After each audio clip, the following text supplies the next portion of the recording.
Expediente Mara, el control de la autonomía municipal. Documentos, convenios y firmas revelan cómo la titularidad permanece, pero el control efectivo se desplaza. El gobierno de Quintana Roo convirtió municipios libres en administraciones condicionadas por convenios, plataformas y firmas. La paradoja política de Quintana Roo son los municipios constitucionalmente libres, pero operativamente subordinados al gobierno del Estado.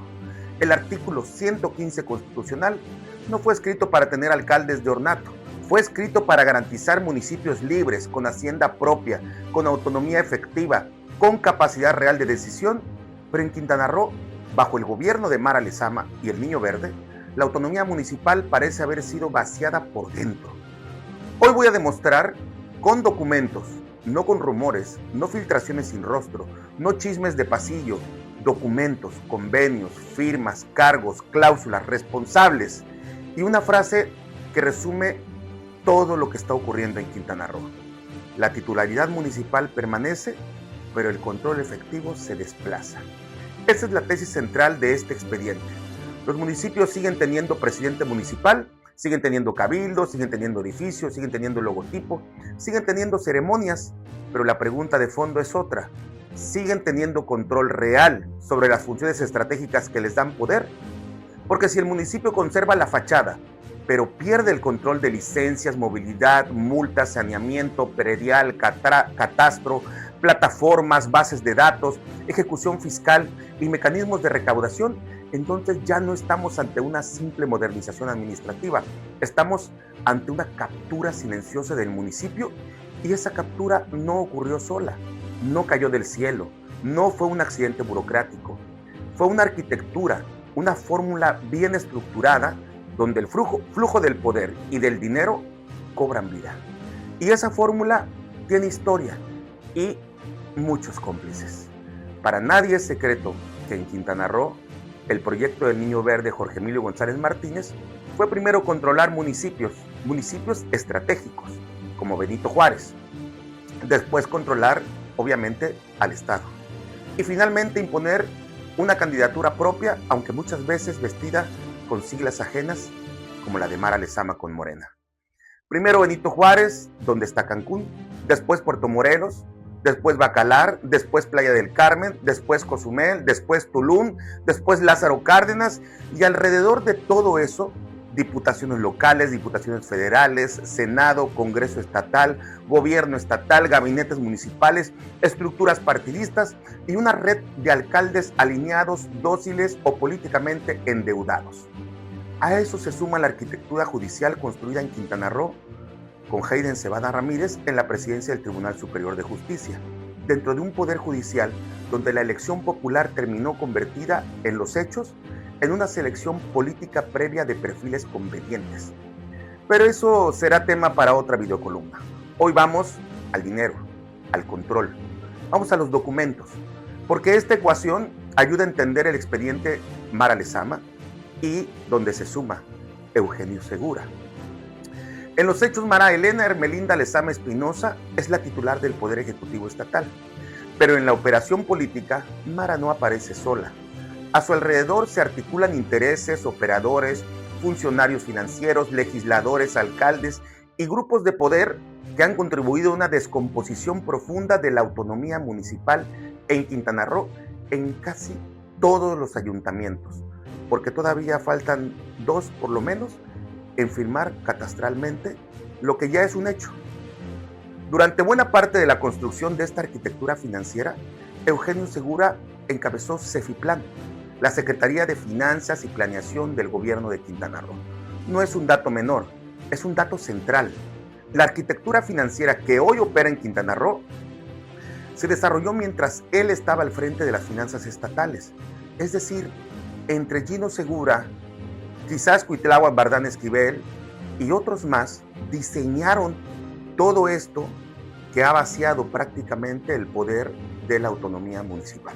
Y él, Gino Segura, ahora quiere ser gobernador, pero no solo quiere él, lo quiere Mara Lezama, lo quiere el grupo político que hoy gobierna en Quintana Roo, lo quiere la estructura que representa la continuidad del gobierno del Niño Verde, lo quiere la élite de expriistas reciclados, incrustados y beneficiados en el poder del Partido Verde, y por eso Analizar este expediente no es hablar del pasado, es hablar de la sucesión, es hablar del futuro de Quintana Roo, es hablar del modelo que pretenden prolongar, porque Eugenio Segura no representa simplemente a un aspirante más, representa la continuidad de un sistema, representa el modelo financiero y político que permitió concentrar poder estatal debilitando la autonomía municipal.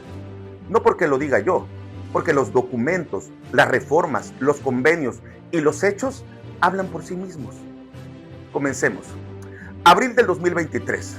Se aprueba el decreto 058. A partir de ese momento, la emisión de licencias y permisos de conducir deja de estar bajo control directo municipal y pasa al ámbito de Inmovecro, un organismo del gobierno estatal. La narrativa oficial habló de modernización, habló de eficiencia, habló de tecnología, habló de orden, pero después aparecen los convenios y los convenios dicen otra cosa. Tengo en mis manos un convenio de coordinación para la asunción de facultades en materia de tramitación en la emisión de licencias y permisos de conducir, celebrado entre el gobierno del estado Inmovecro y el ayuntamiento de Cozumel.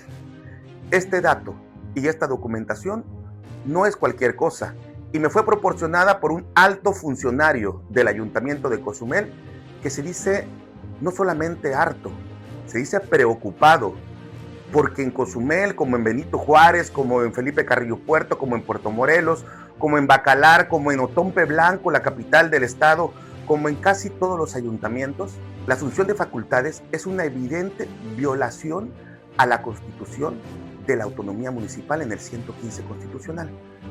Claro, está legalizado, de alguna manera, con argucias. Fíjense, asunción de facultades no dice apoyo, no dice asesoría, no dice acompañamiento, tampoco dice colaboración inocente.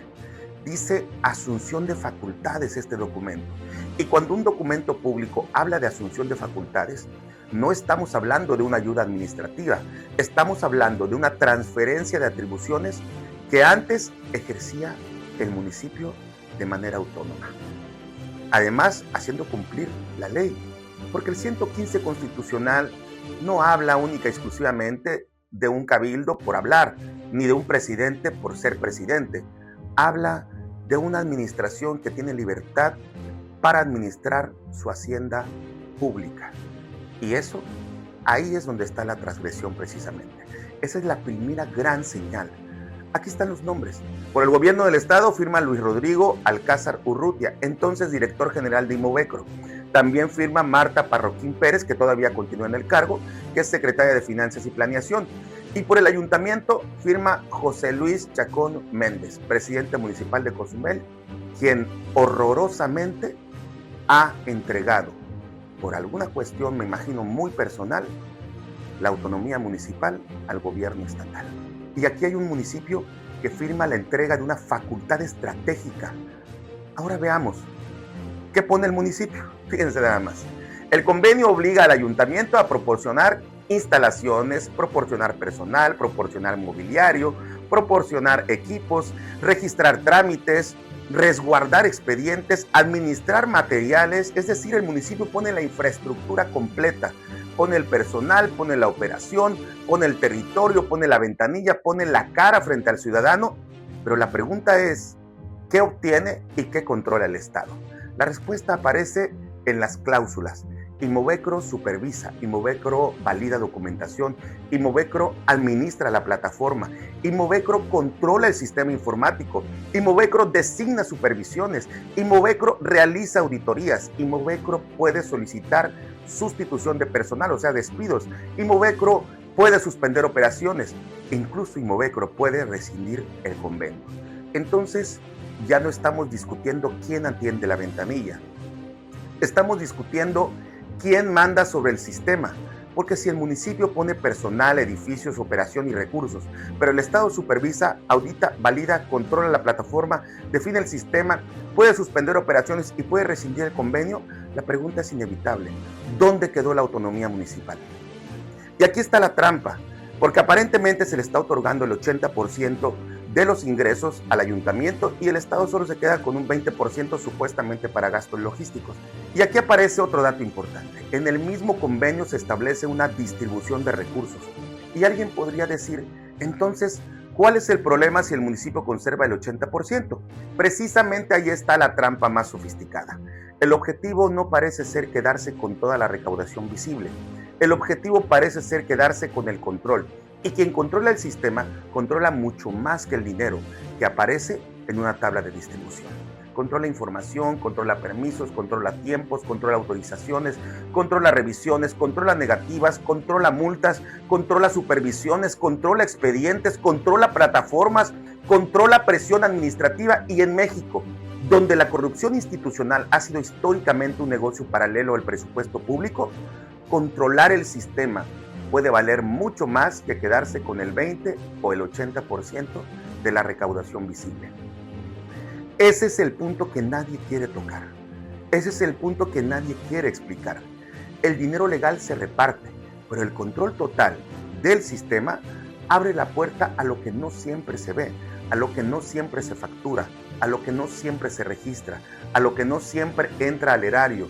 Y ahí, como periodista de investigación, que he seguido durante años el comportamiento político de Quintana Roo, sostengo esta tesis con absoluta claridad. En muchos sistemas de gobierno, quien controla la operación, controla también las zonas grises del poder. Y esas zonas grises suelen generar más poder y dinero que la recaudación oficial.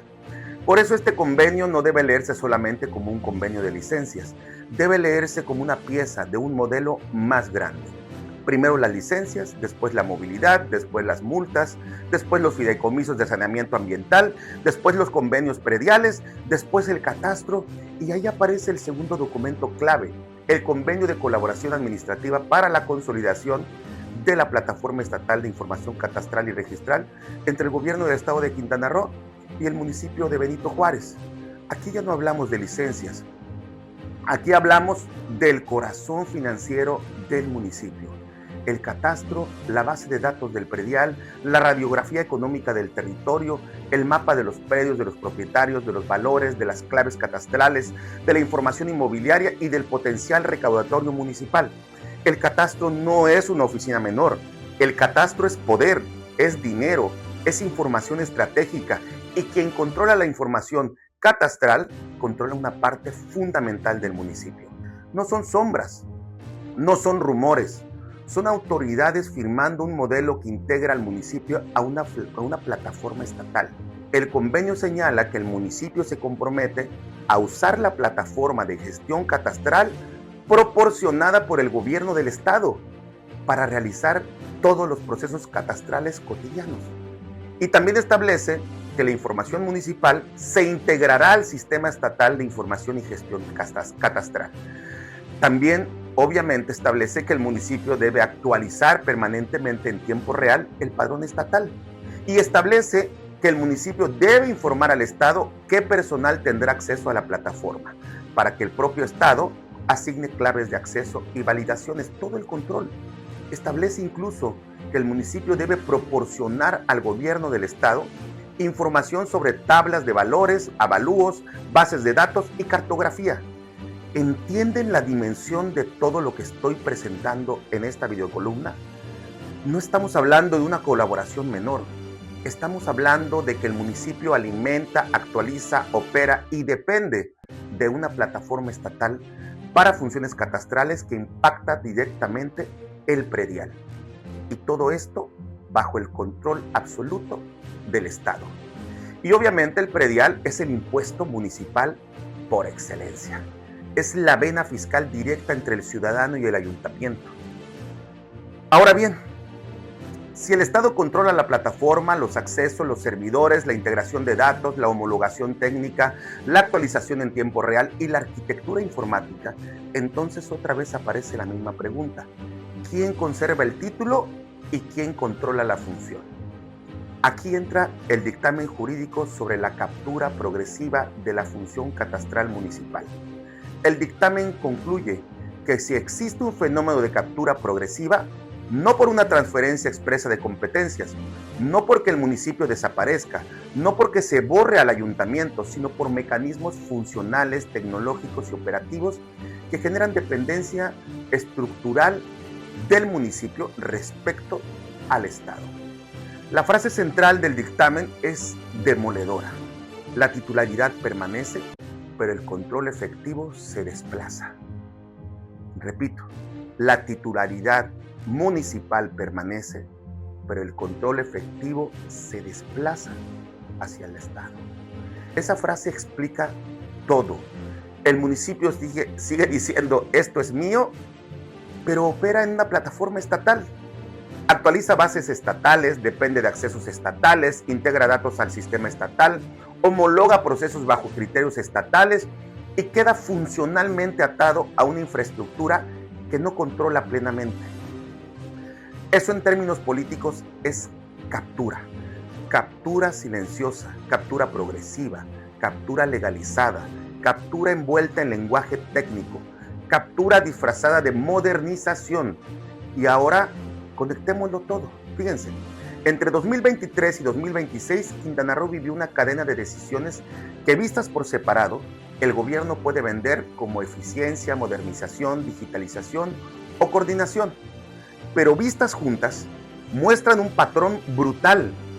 Es una concentración de licencias, concentración de movilidad, concentración y control de multas, fideicomisos de saneamiento ambiental, convenios prediales, control catastral, plataformas estatales, bases de datos, ejecución fiscal, mayor capacidad recaudatoria estatal, mejores indicadores financieros, mejores condiciones para refinanciar deuda y una narrativa oficial de finanzas sanas. Entonces la pregunta es inevitable. ¿Mara Lezama mejoró las finanzas del Estado administrando mejor o las mejoró porque el Estado fue absorbiendo progresivamente funciones, información, control y capacidad de gestión que históricamente pertenecían al ámbito municipal? Porque una cosa es ordenar las finanzas públicas y otra muy distinta es fortalecer al Estado debilitando a los ayuntamientos. Una cosa es modernizar y otra es centralizar. Una cosa es coordinar y otra es capturar. Una cosa es ayudar al municipio y otra es convertirlo en ventanilla operativa del gobierno del Estado. Por eso digo que el fraude más grande también es electoral.